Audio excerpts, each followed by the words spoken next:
Hi, this is Tim Bontemp for the New York Post here to preview Sunday night's game between the Spurs and Nets in Brooklyn. The Nets come back from a short two-game trip to Detroit and Washington where they split two games, and now they face the Spurs, who the last time these two teams faced each other on New Year's Eve in San Antonio really whooped the Nets in arguably their worst performance of the year. Nets scored 5 points in the third quarter and got blown out by 30.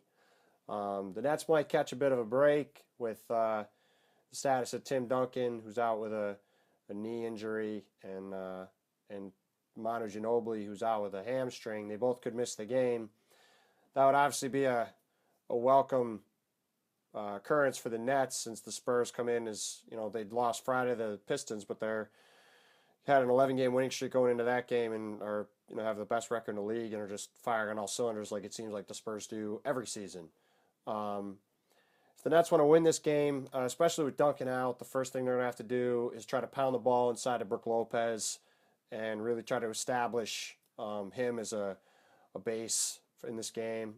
With no Duncan, he going up against Thiago Splitter and Boris Diaw, he should be able to do a lot of damage. And coming off a 3 for 11 performance against the Wizards on Friday in a loss, I'd expect Lopez to bounce back in a big way.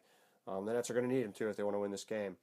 Another issue that the Nets have had a lot this year, cropped up again Friday, was defending quick guards. Tony Parker's a really quick, obviously excellent guard in a lot of ways, but he's also quick and gave the Nets a lot of problems in that first game back on New Year's Eve, and the Nets will have to try to find a way to slow him down. And the other thing that's going to be critical, especially playing a Spurs team where they go 9 or 10 deep and like to work in a lot of guys, is the Nets are going to have to get better production from their bench. Bench was a big problem in Friday's game.